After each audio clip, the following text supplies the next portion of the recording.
सोने का हंस और लालची पत्नी। एक गांव में एक मंदिर था। उस मंदिर में एक पुजारी रहता था जो बहुत ही विद्वान और सज्जन था। उसके परिवार में पत्नी और 2 बच्चे थे। गांव वाले मंदिर में रोजाना पूजा करने आते थे। मंदिर में जो चढ़ावा आता था उससे पुजारी और उसके परिवार का भली शांति गुजारा हो जाता था, क्योंकि गांव वाले रोजाना ही फल, फूल, घी, दूध और पैसे मंदिर में चढ़ाते रहते थे। अचानक एक दिन पुजारी जी बीमार पड़ गए और 2-3 दिन की बीमारी में ही उनकी मृत्यु हो गई। पुजारी जी बहुत ही सज्जन थे, इसीलिए गांव वाले उन्हें बहुत प्यार करते थे। उनकी मृत्यु का समाचार सुनते ही सारा गांव इकट्ठा हो गया। पुजारी जी की पत्नी और दोनों बच्चे उनकी लाश से लिपटकर रो रहे थे। हे भगवान, ये क्या हो गया? अब मेरा और इन मासूम बच्चों का गुजारा कैसे होगा? इन्हें कौन पढ़ाएगा, कौन लिखाएगा? बहन, धीरज से काम लो। पुजारी जी का पूरा गांव सम्मान करता था। उन्हें सभी गांव वाले बेहद प्यार करते थे। हम तुम्हें और तुम्हारे बच्चों को भूखा नहीं मरने देंगे। हम लोग तुम्हारे बच्चों की पढ़ाई का इंतजाम भी कर देंगे। पुजारी जी का गांव वालों ने अंतिम संस्कार कर दिया। गांव वालों ने पुजारी जी के बच्चों की पढ़ाई लिखाई की व्यवस्था गांव की पाठशाला में कर दी और हर गांव वाला नियमित रूप से हर महीने अनाज पुजारी जी की पत्नी को पहुंचाने लगा। लेकिन मंदिर में पहले जितनी आमदनी होती थी और जो दूध, घी और मिठाई मिला करती थी, वो अब पुजारी जी की पत्नी और बच्चों को नहीं मिलती थी और न पहनने के लिए बढ़िया बढ़िया कपड़े मिल पाते थे। इसीलिए उन्हें फटे पुराने कपड़े पहनकर और रूखा सूखा खाकर ही गुजारा करना पड़ता था। माँ, जब से पिताजी मरे हैं हमें दूध पीने को नहीं मिला। हमें दूध दो माँ। माँ, हमें फटे पुराने कपड़े पहनते हुए शर्म आती है। हमें तुम नए कपड़े क्यों नहीं बनाती माँ? बेटा, कहाँ से दूध लाओ? तुम्हें नए कपड़े कहाँ से बनवाओ? गांव वाले जितना अनाज देते हैं उतने से तो हम तीनों का सिर्फ पेट ही भर सकता है। इतना अनाज भी नहीं बचता कि मैं उसे बेचकर तुम्हारे लिए कपड़ा भी खरीद सकूं। पुजारी जी के मरने के बाद सुनहरे हंस के रूप में जन्म लिया। दूसरे जन्म में पिछले जन्म के अच्छे कर्मों के कारण उन्हें अपने पूर्व जन्म की सारी बातें याद थी। वह कभी कभी अपनी पत्नी और बच्चों के बारे में सोचने लगता था। पता नहीं मेरी पत्नी और बच्चों का क्या हाल होगा। उन्हें अच्छा भोजन और अच्छे अच्छे कपड़े अब कहाँ मिलते होंगे। बेचारी मेहनत मजदूरी करके न जाने किस तरह बच्चों का पेट पाल रही होगी। बच्चों की पढ़ाई भी बंद हो गई होगी। हे भगवान, मैं अब क्या करूँ? उनकी किस तरह सहायता करूँ? पत्नी और बच्चों की याद करके सुनहरा हंस अक्सर रोने लगता था। अंत में एक दिन उसने निश्चय किया कि वह अपनी पत्नी और बच्चों को देखने जाएगा और यह निश्चय करके वह गांव की तरफ उड़ने लगा। वह धीरे से अपने मकान की छत पर उतर गया और फिर नीचे उतरकर एक कोने में छिपकर अपनी पत्नी और बच्चों को देखने लगा। माँ, हमें कोई गर्म कपड़ा बनवा दो। इस फटे कुर्ते में बहुत सर्दी लगती है। माँ, मेरे पास जूते भी नहीं है। पाठशाला नंगे पाँव जाता हूँ तो पैरों में कांटे चुभ जाते हैं। अब भागो, कहाँ से लाऊं तुम्हारे लिए कपड़े और जूते? अब तो गाँव वालों ने भी हाथ खींच लिया है। इतना अनाज भी नहीं मिलता कि तुम्हारा और अपना पेट भर सकूं। माँ, रोटी के रूखे सूखे टुकड़े मुझसे नहीं खाए जाते। थोड़ा सा घी या दूध ही दे दो। माँ, तुम दाल सब्जी क्यों नहीं बनाती? ये रूखी रोटियाँ पानी के घूंटों के साथ हमसे नहीं निगले जाते। बच्चों की बातें सुनकर उनकी माँ एक कोने में बैठकर फूट फूट कर रोने लगी। उसी कमरे में एक कोने में बैठा सुनहरा हंस अपनी पत्नी और बच्चों की इतनी बुरी हालत देखकर रो पड़ा। हे भगवान, कितनी बुरी हालत है मेरी पत्नी और बच्चों की। इस कड़कड़ाती सर्दी से बचने के लिए उनके पास कपड़े तक नहीं है। भला इन फटे कपड़ों से सर्दी कैसे रुकती होगी? मेरे बच्चे सूखी रोटी के टुकड़े पानी के घूंटों के साथ निकल रहे हैं। इनकी यह दुर्दशा मुझसे नहीं देखी जाती। मैं इनकी सहायता करूँगा। और यह निश्चय करके सुनहरा हंस धीरे धीरे चलता हुआ अपनी पत्नी के पास पहुँच गया। प्रिय, इन आंसुओं को पूछ डालो। अब तुम्हें रोने की कभी जरूरत नहीं पड़ेगी। मैं तुम्हारी इतनी सहायता करूंगा कि गांव भर में तुम सबसे अधिक धनवान बन जाओगी। अरे, तुम हंस होकर आदमियों की तरह बातें कर रहे हो? प्रिय, मैं तुम्हारा पति हूँ। मरने के बाद मुझे हंस का जन्म मिला है, लेकिन मरने के बाद भी तुम्हें भूला नहीं। मैं तुम्हें और बच्चों को देखने आया था। कितनी बुरी हालत हो गई है तुम लोगों की। मेरे मरने के बाद तुम लोगों को अच्छा भोजन तो दूर, शायद भरपेट रोटी भी नसीब नहीं हुई। तुम्हारी उस फटी धोती और बच्चों के तन पर फटे कुर्ते देखकर मेरा कलेजा फट जा रहा है। क्या गांव वाले तुम्हारी सहायता नहीं करते? इतना अनाज भी नहीं देते कि हम तीनों का पेट भी भर सके। मुझसे बच्चों का दुख नहीं देखा जाता।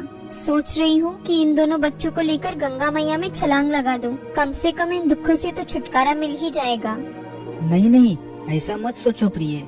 आत्महत्या सबसे बड़ा पाप है, और फिर अपने साथ साथ इन मासूम बच्चों को मारना तो और भी घोर पाप होगा। तो फिर मैं क्या करूँ? बच्चों के लिए कपड़े, जूते, भोजन और किताबें कहाँ से लाऊं? तुम मेरा एक पंख उखाड़ लो। यह सोने का पंख है, काफी भारी है। इसे शहर में ले जाओ और बेच आओ। तुम्हें इतना रुपया मिल जाएगा कि तुम बच्चों के लिए अच्छे कपड़े, जूते और किताबें खरीद सको। एक गाय खरीद सकोगी जिससे बच्चों को घी और दूध मिलता रहेगा। अपने लिए भी कम से कम 2 साड़ियाँ खरीद लेना। नहीं नहीं, मैं तुम्हारा पंख नहीं उखाड़ सकती। पंख उखाड़ने पर तुम्हारे बदन से खून भी निकल सकता है। दर्द तो होगा ही। पिछले जन्म में भी जब मैंने तुम्हें कभी दुख नहीं पहुंचाया, तो आप कैसे पहुंचा सकती हूँ? नहीं प्रिय, मुझे रत्ती भर भी पीड़ा नहीं होगी। तुम मेरा एक पंख उखाड़ लो। पत्नी ने एक पंख उखाड़ लिया। अच्छा प्रिय, अब मैं जाता हूँ। 2-3 दिन बाद फिर तुम लोगों को देखने आऊंगा। तुम उस पंख को बेचकर आज ही सारा जरूरी सामान खरीद लाना। मैं तुम्हें और अपने बच्चों को इस हाल में न देखूं। जी। पत्नी सोने के पंख को लेकर शहर चली गई। उस पंख को बेचने पर उसे इतने रुपए मिल गए कि उसने अपने बच्चों के लिए कई जोड़ी नए कपड़े और जूते खरीद लिए। अपने लिए 2 साड़ियाँ खरीद ली और गांव लौटकर एक ढेर सारा दूध देने वाली गाय भी खरीद ली। 2-3 दिन के बाद सुनहरा हंस आया तो पत्नी और बच्चों को अच्छी हालत में देखकर बड़ी खुशी हुई। तुम मुझे एक पंख और दे दो। मरम्मत न होने के कारण सारा मकान खंडहर बन गया है। हाँ हाँ, मैं तुम्हें एक पंख जब भी आया करूँगा दे जाया करूँगा। तुम सारा मकान तोड़वा कर नया मकान बनवा लो।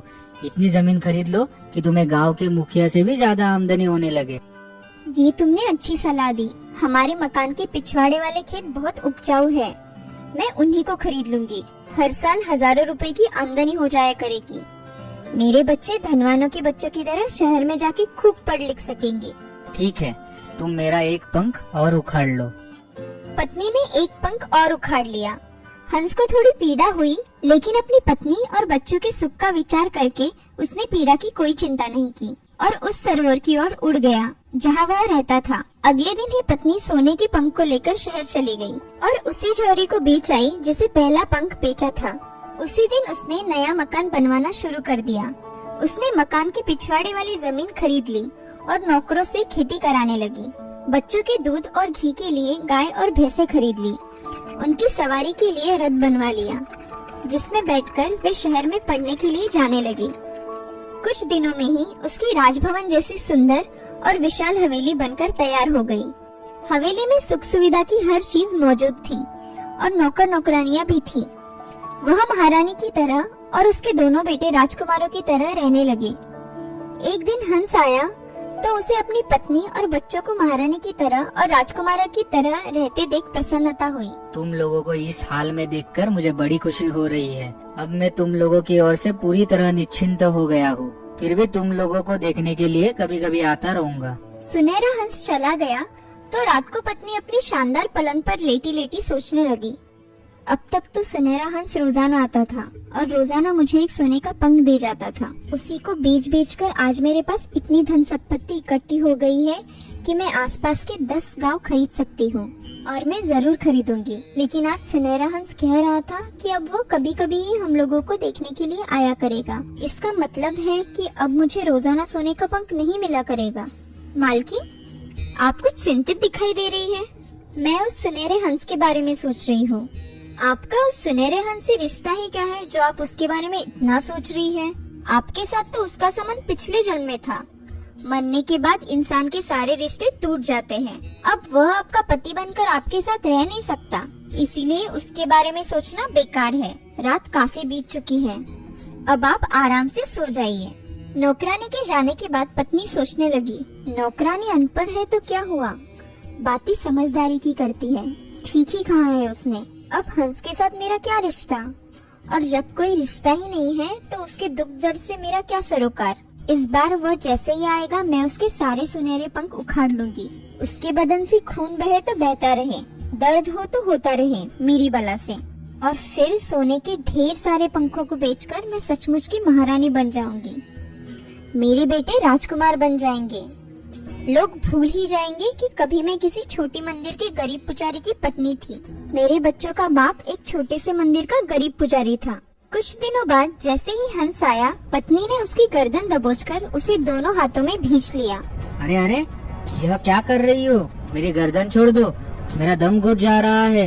रोजाना एक पंख उखड़ जाने के कारण मेरे शरीर में जो घाव हो गए थे उनमें भींचने से दर्द होने लगा है। छोड़ दो मुझे, छोड़ दो, वरना मैं मर जाऊंगा। नहीं, अब मैं तुम्हें नहीं छोड़ूंगी। आखिर में पिछले जन्म में तुम्हारा पति था, तुम्हें मेरे साथ ऐसा व्यवहार नहीं करना चाहिए। वो रिश्ता तो तभी टूट गया था जिस दिन तुम मर गए थे और गांव वालों ने गंगा तट पर ले जाकर तुम्हारा देह संस्कार कर दिया था। अब तुम मेरे पति नहीं हो, एक हंस हो, और हंस किसी स्त्री का पति नहीं हो सकता। इसीलिए तुम्हारे साथ अब मेरा कोई रिश्ता नहीं है, समझे? तो क्या तुम मुझे मार डालोगी या किसी पिंजरे में बंद कर दोगी? नहीं, मैं तुम्हें मारूंगी नहीं, बस तुम्हारे सारे पंख उखाड़ लूंगी ताकि उन्हें बेचकर सचमुच की महारानी बन जाऊं। लेकिन अगर तुमने मेरे सारे पंख उखाड़ डाले तो मैं बेकार हो जाऊंगा, उड़ नहीं सकूंगा, फिर तुम लोगों को देखने भी नहीं आ सकूंगा। तुम उड़ सको या ना उड़ सको, मुझे इससे कोई सरोकार नहीं। मुझे तो सिर्फ तुम्हारे इन सोने के पंखों से सरोकार है। पत्नी ने हंस के सुनहरे पंखों को खींचना शुरू कर दिया। हंस का सारा बदन लहूलुहान हो गया। वह दर्द से चीखता चिल्लाता रहा। उसकी पत्नी ने उसके दर्द की रत्ती भर परवाह नहीं की और बड़ी बेदर्दी से उसके पंख उखाड़ती रही। उसने घायल और लहूलुहान हंस को एक कोने में फेंक दिया और जल्दी जल्दी पंखों को इकट्ठा करने लगी। फिर जैसे ही उसने प्रसन्नता भरी नजरों से उस पंखों को देखा, उसके होठों से दुख और आश्चर्य भरी चीख निकल गई। हे भगवान, ये सोने के पंख मामूली हंस वाले पंख कैसे बन गए? हे भगवान, मैं तो लुट गई, बर्बाद हो गई। ये सोने के पंख मामूली पंख कैसे बन गए? लालची औरत, तूने लालच में आकर मेरे सारे पंख नोच डाले। तुझे पता नहीं था कि जब मैं अपनी इच्छा से किसी को पंख देता हूँ तो वह सोने का बन जाता है, लेकिन अगर कोई आदमी अपनी इच्छा से मेरे पंख उखाड़ता है तो वह पंख अन्य हंसों जैसा ही मामूली पंख रहता है। तेरा लालच तुझे ही ले डूबा। याद रख, मेरे सोने के पंखों से मिली यह सारी धन संपत्ति भी बहुत जल्द नष्ट हो जाएगी और तू और तेरे बच्चे फिर भिखारियों जैसे जीवन बिताएंगे। देखा दोस्तों, ज्यादा लालच हमेशा हमें ले डूबता है। इसीलिए हमें ज्यादा लालच नहीं करना चाहिए। हमारे पास जितना है उतने में ही संतुष्ट रहना चाहिए। बुरे कर्मों का फल हमेशा बुरा ही होता है।